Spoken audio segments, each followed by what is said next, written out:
Hello champions, कैसे हैं आप लोग।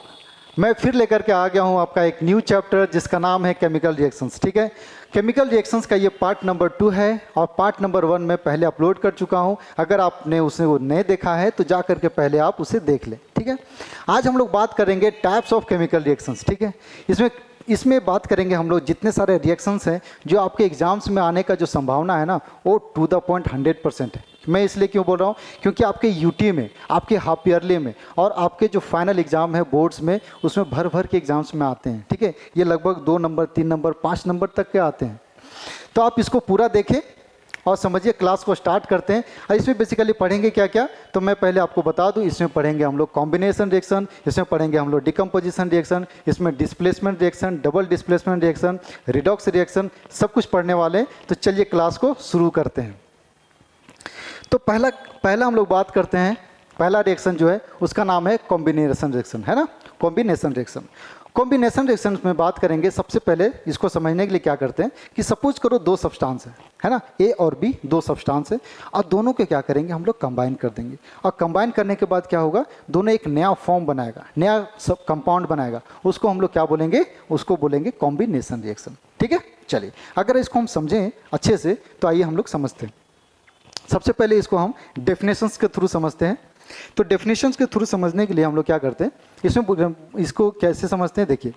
A combination reactions, combination reaction जैसे सपोज ना, अब जैसे आप ये हो एग्जांपल आप समझ सकते हो, क्लास 10th में हो, राइट। क्लास 10th में हो और आपका दोस्त है कोई, राइट। अब दोस्ती क्या हुआ, बाद में जा करके ये प्यार में बदल गया, तो इसको हम लोग क्या कहेंगे, कॉम्बिनेशन रिएक्शन हो गया। और दोनों मिल करके क्या हुआ, कुछ न्यू चीज़ का फॉर्मेशन हो गया, है ना। फ्रेंडशिप क्या हो गया, प्यार में बदल गया, तो इसको हम लोग क्या बोलेंगे कि कॉम्बिनेशन रिएक्शंस हो गया। ठीक है, अगर इसको हम लोग बात करें, इस रिएक्शंस को अगर हम लोग रिएक्शंस के थ्रू समझें तो कैसे करेंगे, आइए देखते हैं। अगर बात करते हैं कि हाइड्रोजन लेते हैं, राइट, हाइड्रोजन लेते हैं और ऑक्सीजन लेते हैं। अगर दोनों को हम लोग कंबाइन करते हैं और कंबाइन करने के बाद क्या बनता है, एक न्यू फॉर्म बनता है जिसको क्या बोलते हैं हम लोग, वाटर बोलते हैं। तो इसको हम लोग क्या बोलेंगे कि कॉम्बिनेशन रिएक्शंस हो रहा है। ठीक, अगर बात करते हैं, अगर दूसरा एग्जांपल अगर लेते हैं, क्या लेते हैं हम लोग, जैसे मैग्नीशियम हो गया भाई, मैग्नीशियम हो गया। और मैग्नीशियम के साथ हम लोग क्या करेंगे, ऑक्सीजन को हम लोग कंबाइन करेंगे तो क्या बनेगा, मैग्नीशियम ऑक्साइड बनेगा। जैसे यहाँ पे देखो, ये हो गया मैग्नीशियम और ये हो गया ऑक्सीजन। मैग्नीशियम और ऑक्सीजन को हम लोग कंबाइन करेंगे तो क्या बनेगा, मैग्नीशियम ऑक्साइड बनेगा। ठीक है, चलिए अगर एक और एग्जाम्पल लेता हूँ, वो जो बहुत ईजी एग्जाम्पल है। ठीक है, जैसे देखो, ये है कार्बन है, ठीक है, और ये क्या है, ये ऑक्सीजन है। अगर कार्बन और ऑक्सीजन को अगर कंबाइन करते हैं भाई साहब, है ना, तो क्या बनेगा, ये कार्बन डाइऑक्साइड बनेगा। ठीक, तो क्या कहने का मतलब ये हो गया कि 2 सब्सटेंस है, दोनों को हम लोग कंबाइन किए और क्या बना, एक न्यू फॉर्म बना। उसको हम लोग क्या बोलेंगे, कॉम्बिनेशन रिएक्शन बोलेंगे। ठीक, चलो आई थिंक यहाँ तक समझ में आ रहा होगा। चलिए हम लोग नेक्स्ट स्लाइड में चलते हैं और इसमें बात करते हैं हम लोग किसके बारे में, डिस्प्लेसमेंट रिएक्शंस के बारे में, सॉरी डिकम्पोजिशन रिएक्शंस के बारे में। डिकम्पोजिशन रिएक्शन क्या है, बेसिकली क्या है, ये कॉम्बिनेशन रिएक्शन का जस्ट उल्टा है। उसमें हम लोग क्या कर रहे थे, 2 सब्सटेंस ले रहे थे, उसको हम लोग मिला रहे थे। अब मिलाने के बाद क्या हो रहा था कि एक नया कंपाउंड फॉर्म हो रहा था, उसको हम लोग कॉम्बिनेशन रिएक्शन कर रहे थे। इसमें क्या करेंगे, इसमें एक कंपाउंड है ना, एक सब्सटेंस है, उसको हम लोग क्या करेंगे, हीट देंगे, है ना। और हीट करने के बाद क्या करेंगे, उसको 2 चीज़ में डिवाइड होगा, है ना, 2 चीज़ में डिवाइड होगा, स्प्लिट हो जाएगा। उसको हम लोग क्या कहेंगे, उसको कहेंगे डिकम्पोजिशन रिएक्शन। आइए हम लोग बोर्ड के थ्रू देखते हैं। सपोज कीजिए ना, वो जो ये है, जैसे ए बी है, ठीक है, ए बी है, ये एक फॉर्म है, ये पेयर में, ठीक है। इसको हम क्या करेंगे, इसमें हीट दे देंगे। ठीक, इसमें हीट दे देंगे और हीट देने के बाद क्या होगा, ये ब्रेक डाउन हो जाएगा। किस में ब्रेक डाउन होगा, ए और बी दोनों अलग अलग हो जाएगा। तो अलग अलग होने के कारण क्या हो जाएगा, ये क्या हो, इसको कह सकते हैं, इसको इसमें डिकम्पोज हुआ है, इसको सेपरेट हुआ है, इसको हम लोग करेंगे डिकम्पोजिशन रिएक्शन। अगर इसका बात करें अगर डेफिनेशन का, तो डेफिनेशन के थ्रू समझते हैं, क्योंकि डेफिनेशन लिखना आपका एग्जाम में बहुत इंपॉर्टेंट है। तो देखिए डिकम्पोजिशन रिएक्शंस, है ना, is a type of chemical reactions where one substance break down into 2 or more simpler substance। कहने का मतलब वही हुआ कि दो सब्सटेंस, सॉरी एक सब्सटेंस है, उसको हम लोग क्या किए, उसको स्प्लिट हुआ और 2 सब्सटेंस में डिवाइड हो गया, उसको हम लोग क्या कहेंगे, डिकम्पोजिशन रिएक्शंस कहेंगे। ठीक है, अगर हम लोग बात करें रिएक्शंस के थ्रू, देखो ना, जैसे सपोज करो वाटर है, ठीक है, वाटर को क्या करें, वाटर को ना अगर हीट किए, बहुत ज़्यादा हीट किए, तो वो क्या करेगा, हाइड्रोजन और ऑक्सीजन में क्या होगा, स्प्लिट हो जाएगा, है ना, डिवाइड हो जाएगा। लेकिन अब अगर आपको बोले जो आप लोग गैस पे खाना बनाते हो ना, अगर उसमें वाटर को हम लोग ना पानी पूरा जोर से गर्म करें, ठीक है, पूरा हीट दे दे, तो क्या वो चेंज होगा, है ना। इसको समझने के लिए मैं आगे आपको बताता हूँ।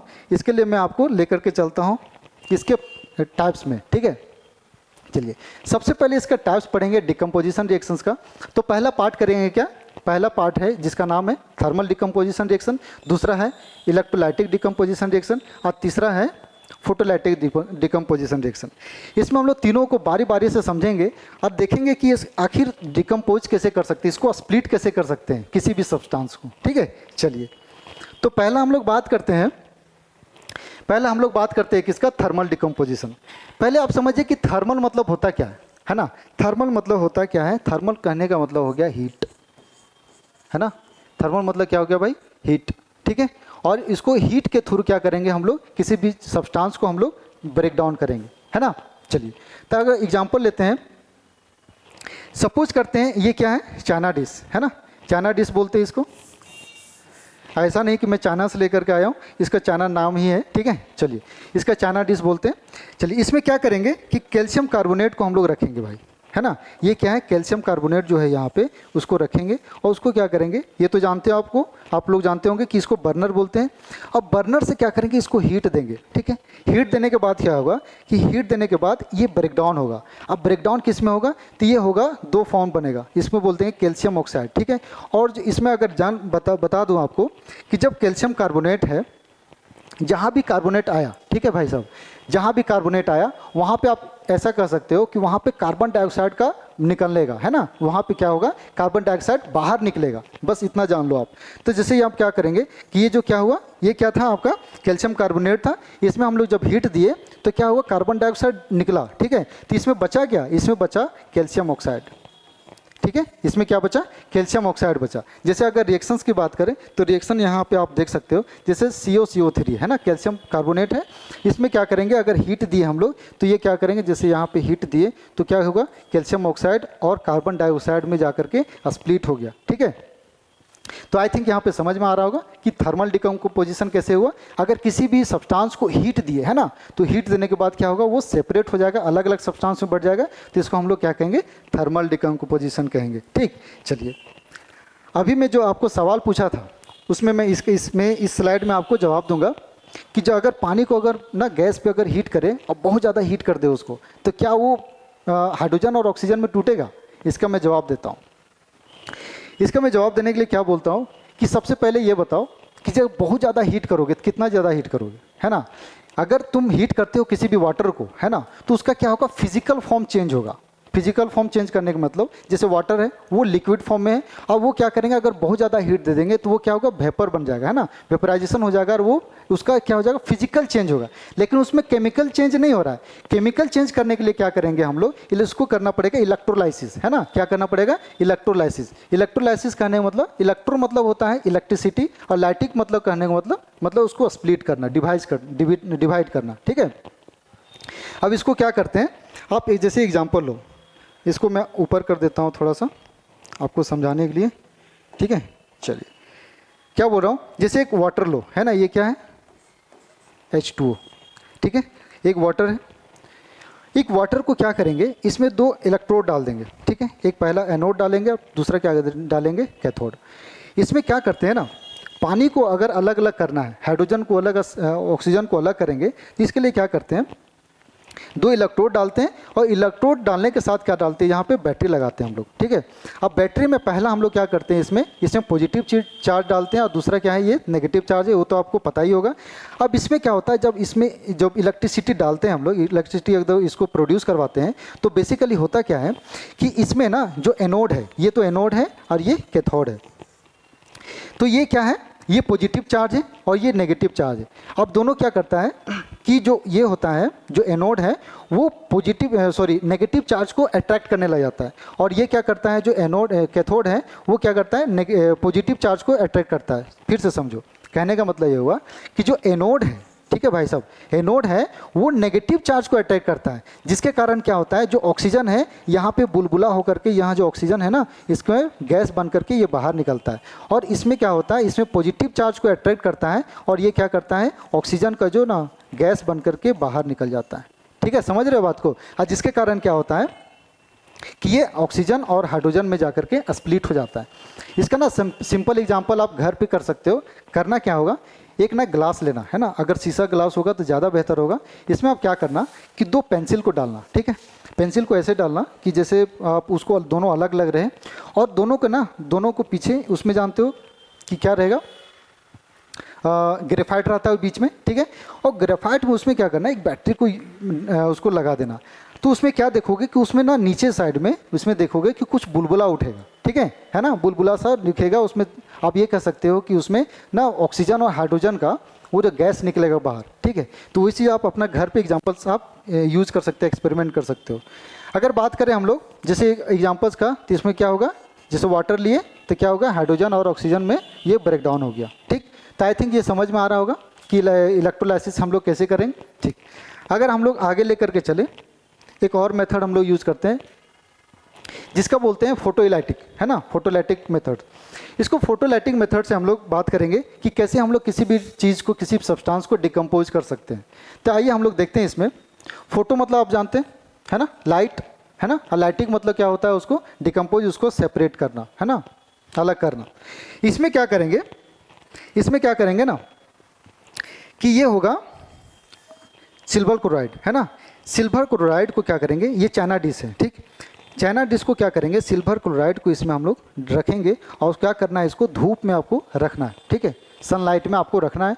और सनलाइट में उसके बाद क्या करना है, इसको छोड़ देना कुछ देर। तो उसमें होगा क्या, बेसिकली उसमें क्या होगा, उसमें ना भाई साहब ये है ना, जो क्लोरीन है वो बाहर निकलने लग जाएगा। क्या होगा, क्लोरीन बाहर निकलेगा और इसमें क्या बचेगा, इसमें बचेगा सिर्फ सिल्वर, ठीक है।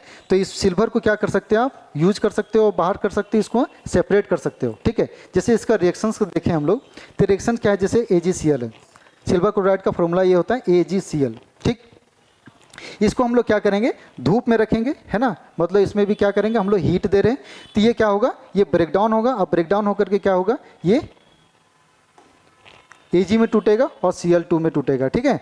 मतलब कहने का ये हुआ कि जो AgCl है उसको अगर हीट करेंगे तो सिल्वर अलग हो जाएगा और क्लोरीन है वो अलग हो जाएगा, ठीक है, समझ में आ रहा है। तो इसको हम लोग क्या करेंगे कि फोटो इलेक्ट्रिक मेथड से हम लोग क्या करेंगे, इसको डिकम्पोज कर सकते हैं, इसको अलग कर सकते हैं, ब्रेकडाउन कर सकते हैं, ठीक। चलिए, तो मैं आपको रिकैप करवा देता हूँ। पहले मैं आपके इसमें क्या क्या पढ़ाया, मैं डिकम्पोजिशन रिएक्शन में 3 चीज़ पढ़े हम लोग। क्या क्या पढ़े, तो पहला हम लोग पढ़े क्या, थर्मल डिकम्पोजिशन रिएक्शन, ठीक है।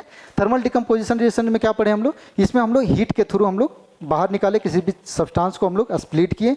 फिर हम लोग क्या पढ़े, दूसरा हम लोग क्या पढ़े, दूसरा हम लोग पढ़े क्या, इलेक्ट्रोलाइटिक, जिसमें हम लोग क्या वाटर को हम लोग स्प्लिट करवाएं, किसमें, हाइड्रोजन और ऑक्सीजन में। और थर्ड हम लोग क्या पढ़े, हम लोग AgCl के बारे में पढ़े, जिसमें हम लोग सिल्वर क्लोराइड को हम लोग सेपरेट किए, किसके थ्रू, सनलाइट के थ्रू, ठीक है। चलिए, लेकिन हम लोग नेक्स्ट रिएक्शंस की बात करते हैं। नेक्स्ट रिएक्शन जो है जिसका नाम है डिस्प्लेसमेंट रिएक्शन। इसमें क्या होगा, एक किसी भी चीज़ को डिस्प्लेस करेगा, है ना, किसी भी चीज़ को डिस्प्लेस करेगा। कैसे, सपोज करो, सपोज मैं इसको ना फिजिकली एग्जांपल लेता हूँ। सपोज करो एक आप हो, है ना, आप किसी पेयर साथ में हो, ठीक, आपका किसी के साथ पेयर में है, ठीक। इसमें क्या हुआ कि एक तीसरा आदमी आया जो मोस्ट रिएक्टिव है, ठीक है भाई साहब। और इसमें क्या करेगा, इसको क्या करेगा, इसको साइड कर देगा, और साइड करके क्या करेगा कि इसमें अपना रिएक्शन बना देगा, क्या, इसका पेयर बना देगा, और आपको क्या करेगा, साइड कर देगा, ठीक। तो आप कहने का मतलब ये हुआ कि आपको डिस्प्लेस कर दे रहा है, ठीक। अगर हम लोग बात करें, जैसे सपोज करो ये है A, आप BC है, ये BC जो है वो पेयर में है भाई, है ना। अब इसको क्या करेगा, इसको ना स्प्लिट करेगा। ये मोस्ट रिएक्टिव है, आपको मैं रिएक्टिविटी से रिव्यू बता रहा हूँ। ये मोस्ट रिएक्टिव है, इसको क्या करेगा, B को क्या करेगा, स्प्लिट कर देगा, और AC के साथ क्या हो जाएगा, ये C के साथ ये अपना पेयर बना लेगा, ठीक। अगर बात करें ये कैसे हो रहा है, तो आपको इसको मैं ना रिएक्शंस के थ्रू समझाता हूँ। जैसे सपोज करो ये है जिंक, ठीक है, और ये क्या है, कॉपर सल्फेट है, CuSO4। इसमें क्या होगा, जो जिंक है ना, वो जिंक है वो क्या होगा, कॉपर से मोस्ट रिएक्टिव है ना, कॉपर से ज़्यादा रिएक्टिव है। और जिसके कारण क्या होगा कि वो यहाँ पे क्या होगा, जिंक सल्फेट बनाएगा और क्या करेगा, कॉपर को बाहर निकाल देगा। अगर इसका नहीं समझ में आ रहा है तो मैं आपको रिएक्टिविटी सीरीज लेकर के आया हूँ। ठीक, रिएक्टिविटी सीरीज के थ्रू आपको समझा रहा हूँ कि जैसे सपोज करो मैं यहाँ पे पहले से लिखा हुआ है भाई, मैं इसको रब कर दिया। चलो मैं आपको बताता हूँ। जैसे ये हुआ ना, ये हो गया पोटासियम, सोडियम है ना, कैल्शियम, मैग्नीशियम सब, ये क्या है, ये मोस्ट रिएक्टिव है, ये मोस्ट रिएक्टिव है और ये लेस रिएक्टिव है। लेस रिएक्टिव कौन है, ये गोल्ड है। ठीक, अगर इसको याद करना है तो याद कैसे करेंगे, तो आपको मैं सिंपल ट्रिक में बता रहा हूँ, सिंपल ट्रिक जिसके थ्रू आप याद कर सकते हैं उसको।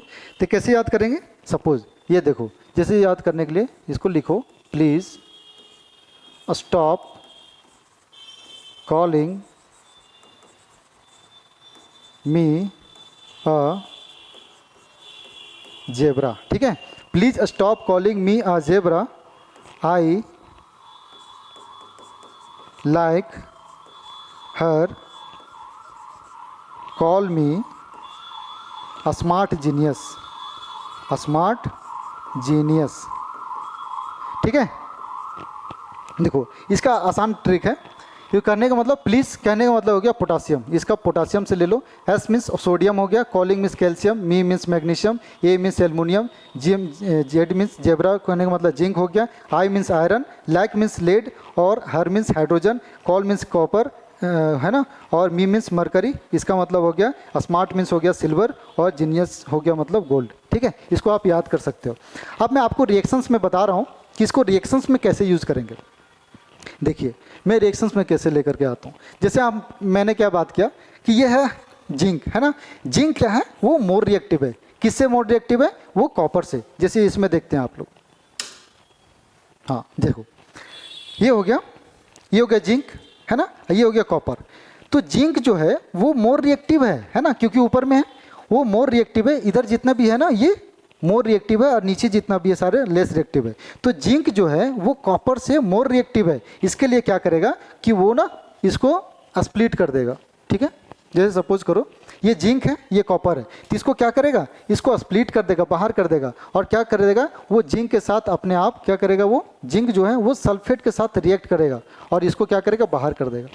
समझ में आ रहा है। अगर इसको नहीं समझ में आ रहा है तो नेक्स्ट रिएक्शन देखें, इसको मैं फिर से मैं बता रहा हूँ। जैसे सपोज करो ये आयरन है, ठीक है, और ये क्या है, कॉपर सल्फेट है। तो अब देखो ये आयरन है वो कॉपर से भी मोर रिएक्टिव है। ठीक है, आप चार्ट में देख लेना, जो आयरन है वो कॉपर से ज़्यादा रिएक्टिव है। तो इसके लिए क्या करेगा, जो आयरन है वो यहाँ पे किसके साथ, सल्फेट के साथ क्या करेगा, वो रिएक्ट करेगा। तो यहाँ क्या बनेगा, फेरस सल्फेट बनाएगा और यहाँ बाहर में क्या करेगा, वो कॉपर को बाहर कर देगा। अगर देखो नेक्स्ट रिएक्शन देखते हैं, तो नेक्स्ट रिएक्शन क्या है, जैसे कॉपर है, कॉपर क्या करेगा, ये AgNO3 है ना, सिल्वर नाइट्रेट के साथ रिएक्ट करेगा। तो क्या करेगा कि ये जो है ना कॉपर वो ज़्यादा रिएक्टिव है सिल्वर से। ठीक है, वो क्यों है रिएक्टिव, क्योंकि ये ना जो सिल्वर है वो लेस रिएक्टिव है, जिसके कारण क्या करेगा कि वो CuNO3 का होल 2 के साथ ये बनाएगा अपना रिएक्शन कॉपर नाइट्रेट, और जो सिल्वर है वो बाहर निकल जाएगा। ठीक है, अगर बात करें हम लोग नेक्स्ट रिएक्शन का, तो नेक्स्ट रिएक्शन क्या है, जो क्लोरीन है वो KBr है ना, जिसको बोलेंगे पोटासियम ब्रोमाइड बोलेंगे। तो पोटासियम ब्रोमाइड के साथ अगर रिएक्ट कराएंगे तो क्या करेगा कि ये जो है ना क्लोरीन, वो पोटासियम को तो नहीं बाहर निकाल सकता है। क्यों नहीं निकाल सकता है, क्योंकि जो पोटासियम है वो मोस्ट रिएक्टिव है। ठीक है, और मोस्ट रिएक्टिव होने के कारण क्या करेगा कि ये जो ब्रोमीन है ना उसको क्या करेगा, बाहर निकाल देगा, और वो KCl के साथ जब पोटासियम क्लोराइड के साथ अपना रिएक्शन कराएगा और ब्रोमाइड को जो है ना, ब्रोमीन को बाहर निकाल देगा। ठीक है, तो आई थिंक ये चीज़ समझ में आ रहा होगा आपको कि किस तरह से डिस्प्लेसमेंट हो रहा है। बेसिकली होता क्या है कि जो मोर रिएक्टिव होता है वो लेस रिएक्टिव को साइड कर देता है। आप देखे होंगे ना लाइफ में, अपने लाइफ में देखे होंगे कि जो बेसिकली जो ताकतवर होता है वो जो कमज़ोर बच्चे लोग होता हैं, जो कमज़ोर आदमी होता है उसको क्या करता है, साइड कर देता है। ठीक है, तो इसलिए आप ताकतवर बनो। ठीक है, चलिए, तो आई थिंक ये वीडियो आपको समझ में आ रहा होगा, है ना, पूरा रिएक्शंस को आप समझ चुके होंगे। अगर समझ चुके हो तो वीडियो को लाइक करें, सब्सक्राइब करें, ठीक है, और लाइक करें। चलो मिलते हैं नेक्स्ट वीडियो में, तब तक के लिए धन्यवाद।